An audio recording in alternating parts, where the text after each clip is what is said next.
Hello everyone, स्वागत करती हूँ मैं आप सभी का मेरे यूट्यूब चैनल मनोरमा री पे। आज मैं आप सभी के सामने प्रस्तुत हूँ एक नई कविता के साथ, जिसका नाम है समय बहुत ही मूल्यवान है। इसके कवि हैं हरिकृष्ण देवसरे।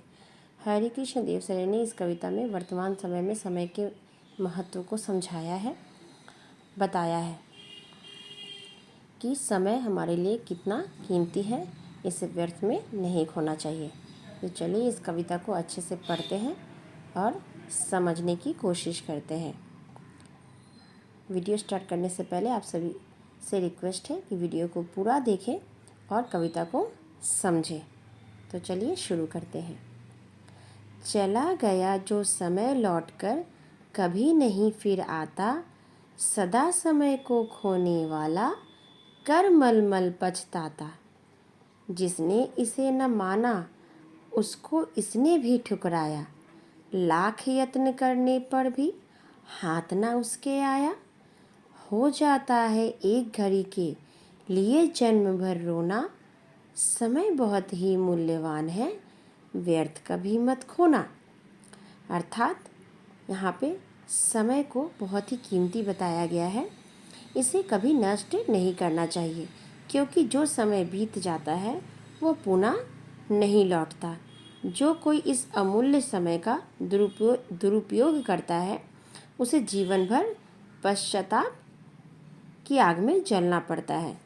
इसलिए इस मूल्यवान समय का सदा सदुपयोग करना चाहिए।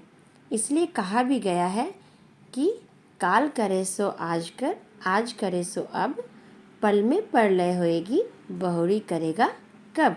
कबीर जी ने ये दोहे के माध्यम से समय के महत्व को समझाया है कि जो कल करना चाहिए वो आज करो और जो आज करना है वो अभी करो।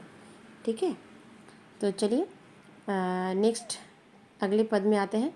धन खो जाता श्रम करने से फिर मनुष्य है पाता, स्वास्थ्य बिगड़ जाने पर उपचारों से है बन जाता। विद्या खो जाती फिर भी पढ़ने से है आ जाती, लेकिन खो जाने से मिलती नहीं समय की थाती। जीवन भर भटको छानो दुनिया का कोना कोना, समय बहुत ही मूल्यवान है, व्यर्थ कभी मत खोना। कवि कह रहे हैं कि समय के अतिरिक्त अन्य वस्तुएं जो भी हो वो प्राप्त की जा सकती है, किंतु बीता हुआ समय जो है वो कभी हमें वापस नहीं मिल सकता। जैसे खोया हुआ धन मेहनत करने पर प्राप्त हो जाता है, बिगड़ा हुआ स्वास्थ्य इलाज से वापस हो सकता है, वापस ठीक हो सकता है। भली हुई विद्या यानी ज्ञान अध्ययन करने पर याद हो जाती है, लेकिन जीवन का वह क्षण वापस नहीं होता जो बीत जाता है, क्योंकि बचपन जवानी तथा बुढ़ापा जीवन का शाश्वत सत्य है। इसमें जो अवस्था बीत जाती है वो कभी लौटती नहीं है। इसलिए समय अनुसार जीवन के हर पल को हमें उसका उपयोग करना चाहिए, उसे व्यर्थ गंवाना नहीं चाहिए। ये अगर एक बार खो गया तो वापस जीवन भर दुनिया में कहीं भी आप किसी भी कोने में चले जाओ, उसको ढूंढो, वो वापस नहीं मिलने वाला। क्यों? समय कीमती है और उसे कभी व्यर्थ नहीं खोना है। इसीलिए उम्मीद करते हैं ये दो पद आपको अच्छे से समझ में आ गया होगा। चलिए तीसरा पद पढ़ते हैं। रहती थी बापू की कटी में हरदम घड़ी लटकती, उन्हें एक क्षण की बर्बादी थी अत्यधिक खटकती। बच्चों तुम भी उसी भांति पल पल से लाभ उठाओ, व्यर्थ न जाए कभी एक क्षण ऐसा नियम बनाओ। गांठ बांध लो नहीं पड़ेगा कभी तुम्हें दुख ढोना, समय बहुत ही मूल्यवान है, व्यर्थ कभी मत खोना। कवि कहना चाह रहे हैं कि जिसने समय के मूल्य को समझा, समय को महत्व दिया, समय ने उसे राजा बना दिया। राजा बना दिया मतलब हमेशा वो जीवन में आगे बढ़ा। संसार के हर महापुरुष समय का सदुपयोग करने के कारण ही पूज्य बने हैं। इसलिए जो कोई समय का दुरुपयोग नहीं करता वही जीवन की ऊंचाइयों को छूता है। जैसे महात्मा गांधी, जिन्हें बापू भी कहा जाता है, वे हमेशा अपने कमर में घड़ी लटका के चलते थे, क्योंकि उन्हें समय की बर्बादी बिल्कुल भी पसंद नहीं थी।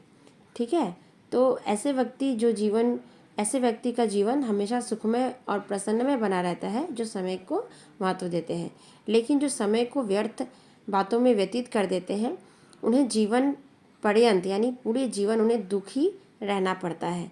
इसलिए हर व्यक्ति को, खासकर भविष्य निर्माण में जुटे छात्रों को, हर पल के महत्व को समझना चाहिए।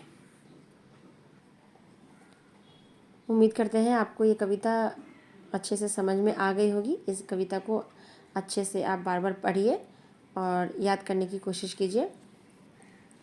और समय के कविता पढ़ने के साथ साथ आप सभी भी समय के महत्व को समझिए और उसे बिल्कुल उसको व्यर्थ ना करें। एक एक समय का पूरा से सदुपयोग करें। चलिए इसके अर्थ को अच्छे से पढ़ लेते हैं जल्दी से। खोने वाला यानी परवाह ना करने वाला, यत्न यानी कोशिश, मूल्यवान यानी कीमती, व्यर्थ यानी बेकार, स्वास्थ्य यानी सेहत, उपचार यानी इलाज, थाती मतलब खजाना, कटी यानी कमर, खटकती यानी बुरी लगती, और एक मुहावरा है गांठ बांध लेना यानी याद रखना।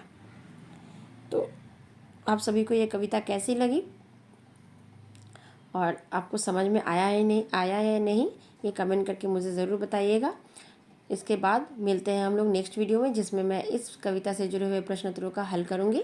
तब तक आप सभी पढ़ते रहिए, खुश रहिए, मस्त रहिए। Bye everyone.